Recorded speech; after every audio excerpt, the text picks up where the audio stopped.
Hi there. I'm Dean Walker, and I'm the host of the Poetry of Predicament podcast. It's a YouTube channel, also founder of livingresilience.net, obviously a website with a number of resources and support for people who would consider themselves collapse aware. In other words, aware that we are in the midst of human caused collapse of Earth and human systems. And that's what I've been doing for the past 7 years or so. And more recently, here in the middle of 2020, I've been putting together some online gatherings, if you will, uh, as just about everybody else. And I'm very pleased to say that there's a small handful of folks that have joined me in one of these gatherings, and we like to call it a community of practice, a place where it can not only be safe to have conversations about this notion of collapse, because it's not a very safe conversation to be having out in the regular public world. It's not a it's not a popular conversation. None of us turns out to be very fun at parties if we talk about it much. But it's actually quite extraordinary. What's starting to show up is that each of us brings a number of different threads of experience, long-standing experience and practice in various psycho-spiritual practices and just kind of innate embodied wisdom that we've gathered over the years. And more importantly, we have a desire to come together with others, kindred spirits, in these extraordinarily troubled times. And so we've been gathering every Saturday for a couple of hours each time for a couple of months now. And we've decided to start to record these a little while back, these meetings, these gatherings. And I've got to admit that the earlier meetings were really just long conversations of us trying to sort out, is there some way in which we overlap our interests and our intent, if they overlap? And it turns out that there seems to be some amount of overlap, and we've also been tempted to bring in other people to expand the circle, and we've done that.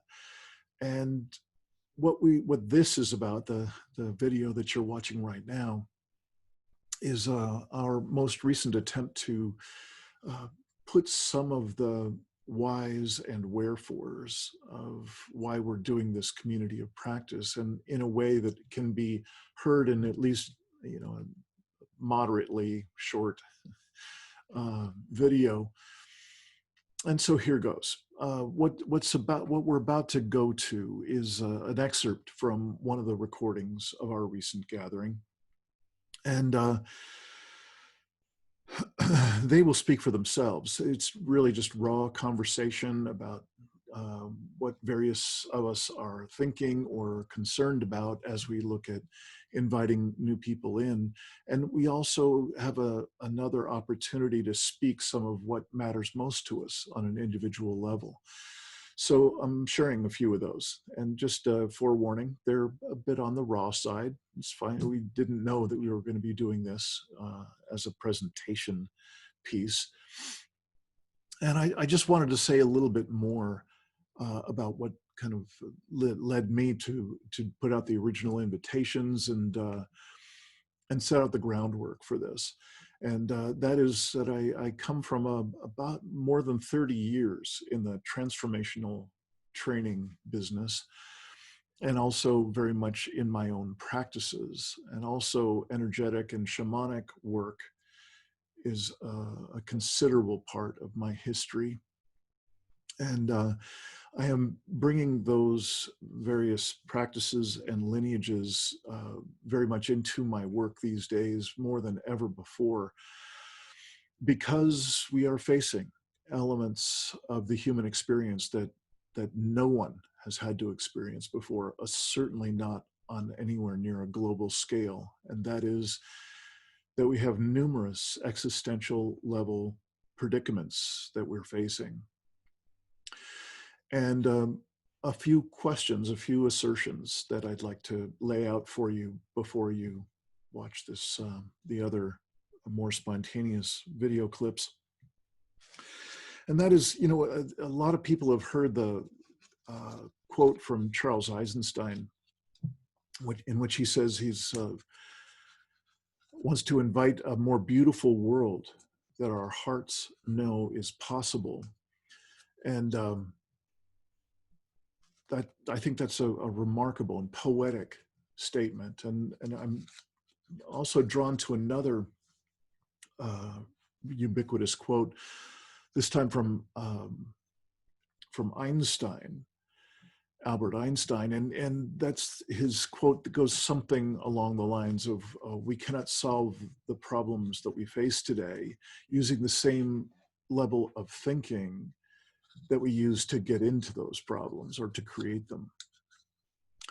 And my question that I want to lay out to you is the question that really fueled me to put out these invitations to create this body of work, and of course this community of practice. And that is, you know, what does it take to create and to access, to even find, to conjure a more beautiful world that our hearts know is possible? And what does it take to access this new way of thinking that Albert Einstein's talking about? And I'd be willing to assert that if we assume that we just need to think harder or come together in a special way and hold hands together and sing a song, and I don't mean to be derogatory, but if we think we're going to just come up with these new possibilities spontaneously because it's a nice idea, I'm afraid that I've just been looking back at the track record that we've got for these past 40 years. For instance, with the climate change problem, we've known full well that we are doing great damage to, and predictable damage to, our environment, and terminal damage if we continue on this track. Well, these past 40 years, with that knowledge, we've done nothing but accelerate and intensify every conceivable measure of that problem or predicament. And so in the past 40 years, we've actually put 60% of that problem into our environment, into the atmosphere. I would consider that a pretty large scale failure. So one of the things that I'm bringing to this, and I believe at least a couple of other folks in this community of practice are bringing, is fully an intention to access whatever it takes to be able to access these new ways of thinking, these new possibilities, these ideas of a more beautiful world, and so on. And that takes work. The work of inner transformation takes work. So we've got some pretty heavy duty players that are taking part in this and helping to formulate this community of practice. So I wanted to plant those seeds with you, that this is not just another sit around and talk about stuff and come up with fancy ideas or help each other feel better. That those things may or may not happen. What I can say is that we are a group of people who are clear on what it is to be engaged over a long period of time with deep advanced practices that are prone to invite transformation. And if that rings your bell, if your interest is piqued, if you yourself have some experience in what I'm talking about, then I hope you will consider coming and joining us for a session or two to see if it's a fit for you. And so, without too much more ado, I just wanted to give you a little bit more of a taste of some of the background that you won't necessarily hear articulated in the personal sharing that's coming up in just a few moments in these, I believe 3 of us end up sharing from the last gathering. And hope to see you soon at one of our upcoming Saturday meetings of our community of practice. Thanks. So yeah, to me, just opening up, what are the different images or imaginary pictures different people have, and kind of feeling into the resonance of bringing another person in, because some pictures, that would be awesome. I mean, I have some that, you know, like grow a big, I mean, I'm open to, that's what I like about nonviolent communication, is they bring up, you know, what are you feeling? What do you need? And then that creates a resonance that people can join around, or to bring their own needs in and find a common resonance. Tim, I'm looking at you. I'm wondering what's going on in your body. Do you have any feelings in your body right now? Body sensations? No, sitting in the chair. Feeling like every few minutes I need to stand up because I was out riding earlier. Yeah. No, that part's good. Yeah, I don't know. I'm just, yeah, there's, the thing, how to explain this? It's like, for me, I've got daily practices and I've got week level stuff that I do. So I've got this whole structure that I've been doing for a long time, you know. And I really, you know, to say it's me, I mean, I really do just, the thing I notice about life is practice is a word that's used in the music world. And if you want to be a good piano player, I studied piano when I was young, you put your fingers on the keys a lot, every day. If you want to be a concert level pianist, you practice 8 hours a day, 6 days a week. You know what I'm saying? The level of intensity, it's sort of like, you know, and that's a thing too, that part of about this is kind of what, when we talk about community of practice, you know, in a Sangha, you know, you're on the cushions every morning. I know one Zen group that I know, 7 o'clock every morning, 7 days a week. Because if you really want to get familiar with this stuff, it's like what we discussed today. That's a really good practice. I was very impressed with it. It's well done. She's a good guide. Now it's just tens, hundreds, and thousands of hours of doing it. That's the one thing about practice, is it's not about thinking about it. It's not about watching it be done. It's about doing it. And I don't mean, you know, just as a skier, you know what I'm saying, Bruce? It's like you're in your body, you're doing it. It's one thing to think about it, and this time of year I think about it a lot. But what I love is when you do it, you just do it. And it, you know, the experience becomes the deal. So I'll leave it there.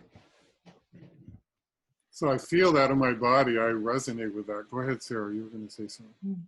Just wanted to ask Dean, just with the idea of community of practice, and just wanted to come back to Dean and to ask what you feel in your heart would be that we're sort of practicing that might guide this sort of the size of the community, or how we reach out to others, and what kind of intentions we ask of others to bring them in, that kind of thing. That might help to clarify. Yeah. So it ranges from the kind of almost mundane, really logistical, or referring to other stuff that's in writing and stuff that other folks have been doing, like, for instance, that group we keep talking about, the possibility management folks. They have this whole structure called possibility teams, that really all that the requirement is they were asked that you do their weekend workshop called Expanding the Box, and then you have access to this unbelievably huge raft of materials and experiments and exercises and distinctions and one of them is this idea of having regular meetings at your house called possibility team meetings, and they have a manual for it, and I'm happy to send you the link if you don't already have it, and it's worth checking out. I think there's a lot of structure in it that really just, you don't have to reinvent the wheel. We don't have to get all mystical and woo-woo and figure it out and dive into our past lives or anything. We can just see what's really true for us and see if some of that structure that they've already spelled out, if it works, and we can throw out what we don't like and so on. Like it. So I think there's a lot just on the really basic level. There's a lot there that we, again, don't have to reinvent the wheel. In terms of my own, like, why I'm even doing this and what is this about and what feels right to me. If I had to start at something about the numbers, I don't know what the right number is, but I think it's more than 4, and I think it's less than 20. And really, what it's about for me is a sense of deep alignment, attunement, connection between people who are aware at a remarkable level of what's going on this planet. And to me, what's going on this planet has never been seen before. Humanity's never had to deal with this level of input and this level of circumstances. And so what I personally am wanting is something probably at the center of it is what Tim was just describing, my experience of having been in communities of practice before, where we just choose the pieces, and the way that there's a bit of flexibility perhaps in some aspects of what I'm holding, in that my practices might be different than Tim's. Essentially, we might share 3 or 4, but he does have this raft of practices, and I have my own. And so we overlap in some areas and we're different in some areas. But what we bring, this is what really excites me, is I'm clear. I'm not interested in facing into this future that we've got going on, into this present that we've got going on alone. I can do it, and fuck that. That's not what I'm up to. For me, the Sangha is where this thing comes alive. Where I get to be with other people, kindred spirits who are attuned and aligned, and we're all human, and we're all gonna fuck up, and we're all gonna piss each other off, and we're all gonna love each other, and whatever, to bring that juiciness and that willingness to just sink our hands into the mud of what we are in now together. That makes my heart sing. That I'll get up at 3 in the fucking morning. Excuse my language. I'm just feeling like doing that right now. I'll get up at 3 in the morning every morning. I don't give a shit about my comfort in this one. I'm ready to just open my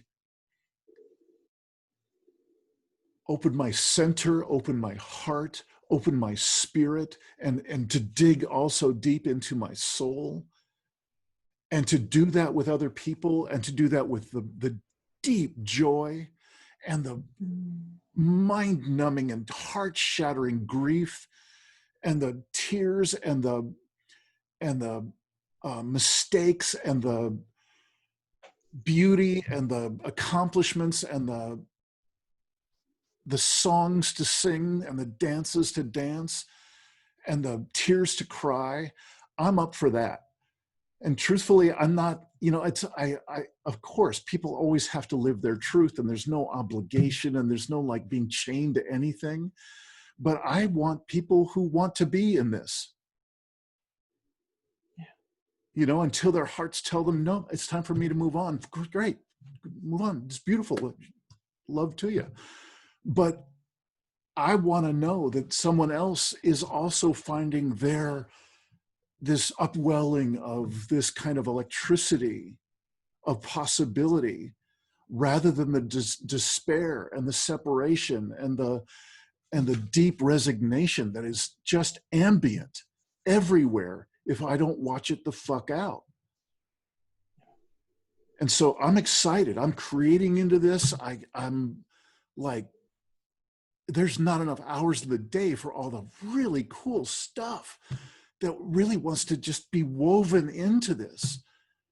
And I can't wait to weave together, whatever that means. I don't know. It'll be different for every person. Yeah. So I hope that communicates. And probably a good place to stop for the moment. I like the idea that people who have been to the group for a while and who know people who they think might resonate with the energy of the group, like kind of, and sort of invite those people, which is what I sort of feel like Dee did.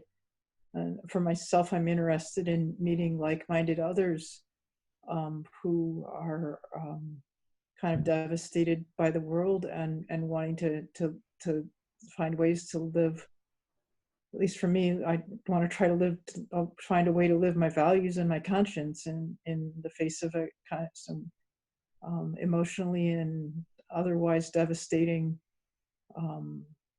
emotionally and literally devastating world circumstances, and a culture that largely doesn't recognize that. So if there are I'm keen to meet others and to expand my awareness of a network of others who, if that feels okay to others here, that's my hope. Is part of my hope for being here is just to find more people who feel similarly and want to respond from the best of themselves rather than putting our heads in the sand.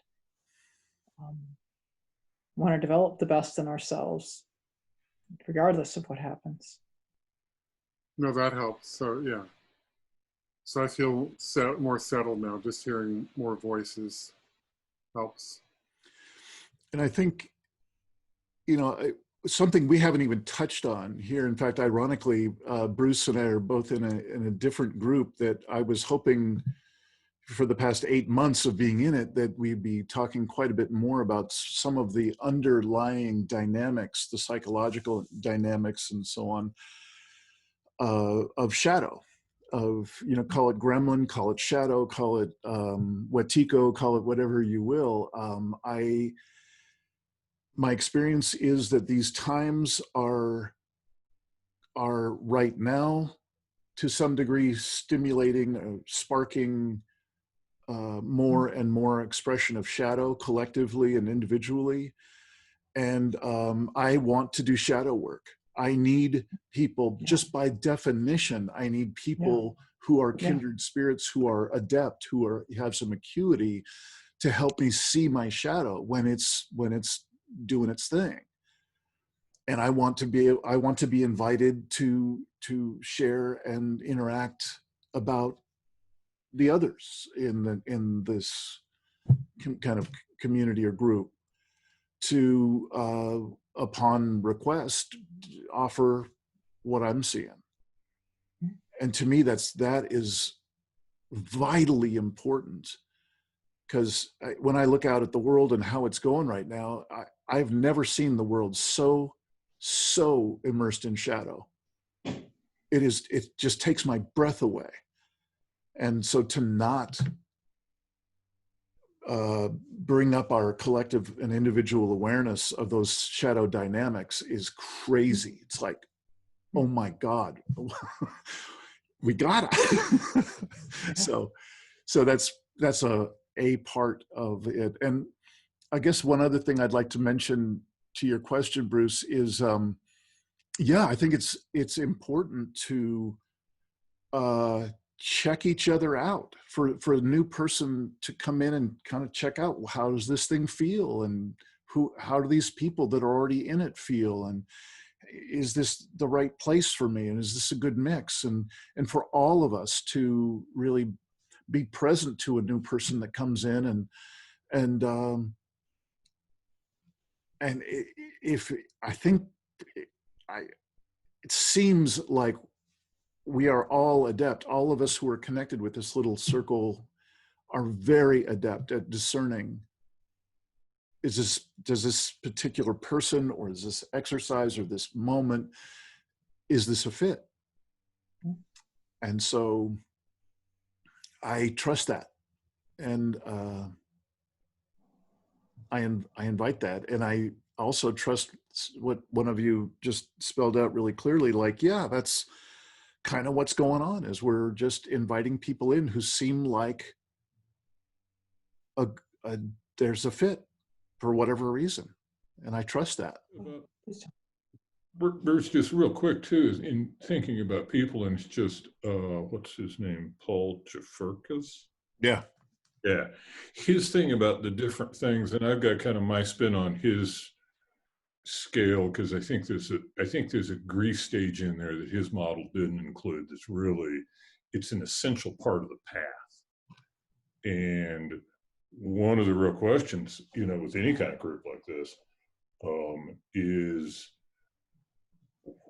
where people are in terms of being along in various stages on that path, to think of it even in that kind of a model. And then, like, if you're at what I think of as the final stage in there, there's a whole problem of grief, which is a whole process unto itself. And, the way pejoratively I put it is, how many 55-gallon drums have you filled in your lifetime with tears? Are you on your third, or are you on your fifth? Because from what I've seen personally, the work, just dealing with myself and my life, that was the first 55 gallons. It was well into the second 55 gallons. And if you think about how screwed up the situation is with the world, you could fill another 55 gallons just thinking about the world and never have the thought of yourself cross your mind. It's just a question, how deep into the grief do you want to get? How much do you want to let it out? And not that you have to sit around crying all the time, but I guess maybe I don't know what to put it, experientially radical. I don't give a fuck about thoughts. Thoughts are just thoughts. That's all they are. Concepts are just concepts. That's all they are. What's really a lot more real is tears and barrels. And that's hard work. And there's fewer people that want to do that, in my experience. Yeah, leave Tim on this video too. So I'd be really interested in if you wanted to lead us in doing some shadow work next time. I've heard you mention it the last couple of times I was here, and I'd love for us to go deeper into that. And I'm also be interested at some point in Tim, kind of you sort of sharing a bit more on the barrel of tears. How you feel like the barrel of tears work kind of gets, if there's a way to sort of whatever that kind of means to you, of that's where the real, like you sharing with us kind of some taste of what the real work feels like to you. I'd love to experience your vision of what the real work feels like. All right. Well, we are a few minutes over. Thank you, Sarah, and anyone else who has kind of put put off something else to spend these minutes. And I'm so thankful that we had Stina and Oh my gosh, Matthew yes. come. And to me, this is exactly on track with what Yeah. one part of my vision of this community of practice. So thank you all for being here, bringing your presence, and actually contributing to this conversation as well. Really, really good. I so appreciate it. Anything else from anyone else to close the space? All right. Thank you. Thank you all. Thank you. Have a Be good well. rest of your everything. Thank you. Take care till I see you next week. Next week.